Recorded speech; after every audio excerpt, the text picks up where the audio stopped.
Seiring berjalannya waktu ya, pawon yang tradisional, terus ada kompor pakai minyak tanah, dan ternyata minyak tanah juga mulai dikonversi ke gas.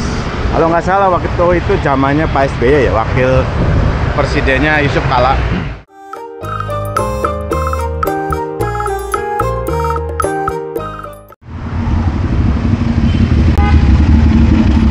Oke, selamat pagi, assalamualaikum warahmatullahi wabarakatuh. Jumpa lagi dengan saya teman-teman Murad Maulana. Gas ya teman-teman. Ini lagi cukup fenomenal ya. Apa itu terkait gas? Jadi konon katanya sekarang ya warung ya menjual gas eceran tuh nggak bisa. Jadi harus langsung belinya di pangkalan. Kemarin ya pas hari Minggu saya nyari gas di beberapa warung, ada 3 warung nggak ada. Memang benar-benar di lapangan tuh agak susah nyari gas ya. Nah, terkait hal itu saya jadi ingat ya zaman ketika masih emak saya rencek itu mencari kayu lah ya, kayu dari apa yang sudah berjatuhan lah, ranting atau dahan yang jatuh ke bawah, atau mungkin ada pohon yang roboh. Nah itu biasanya diambilin rencek. Nah biasanya yang rencek itu orang-orang tua zaman dulu. Nah emak saya melakukan itu rutin, termasuk nenek saya. Nah itu fungsinya untuk masak dah, bahan bakarnya gitu. Di pawon zaman dulu itu ada namanya pawon. Jadi kayunya itu nanti di situ dibakar ya. Nah waktu itu masih ada minyak tanah. Seiring berjalannya waktu ya, pawon yang tradisional, terus ada kompor pakai minyak tanah, dan ternyata minyak tanah juga mulai dikonversi ke gas. Kalau nggak salah waktu itu zamannya Pak SBY ya, wakil presidennya Yusuf Kala. Jadi ada konversi lah dari minyak tanah ke gas bertahap, sampai suatu ketika minyak tanah udah langka di pasaran. Nah beberapa tetangga ada yang pakai solar, tapi ya nggak bertahan lama, akhirnya tetap dengan terpaksa memakai gas ya, konversi itu ke gas.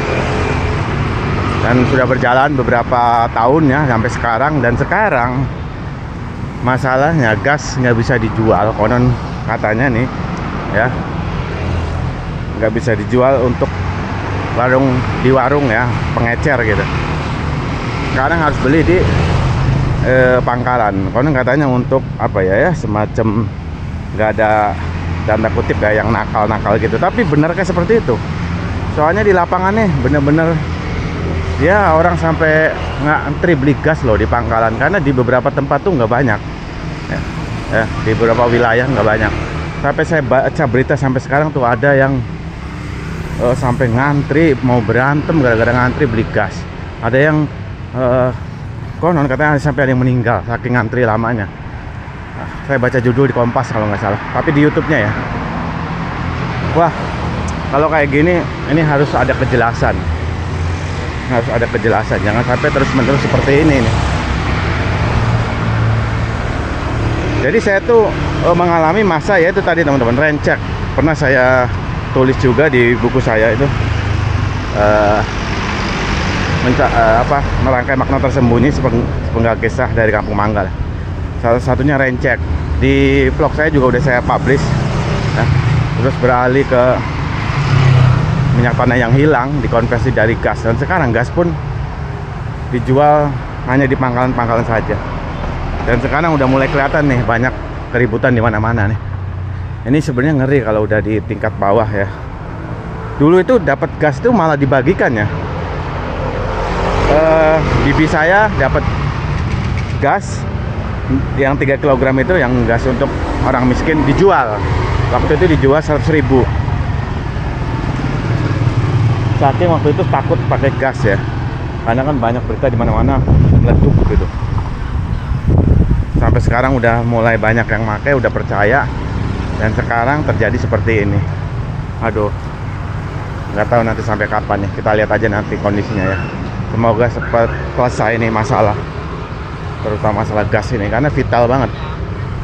Vitalnya itu gas itu kan ya setiap hari untuk masak ya, untuk masak. Apalagi di pedesaan-pedesaan ya, yang jangkauan untuk membeli gas misalnya ke Pangkalan itu jauh. Kasihan hanya untuk mencari gas 3 kg misalnya sampai ke Pangkalan sampai 5 km atau 10 km yang biasa bisa dibeli di warung-warung. Ya situ aja teman-teman, hanya celoteh singkat ya terkait fenomena sekarang ini ya, dimana sekarang agak susah nih membeli gas. Semoga cepat selesai ya. Itu aja, salam jaki, salam sehat selalu. Wassalamualaikum warahmatullahi wabarakatuh.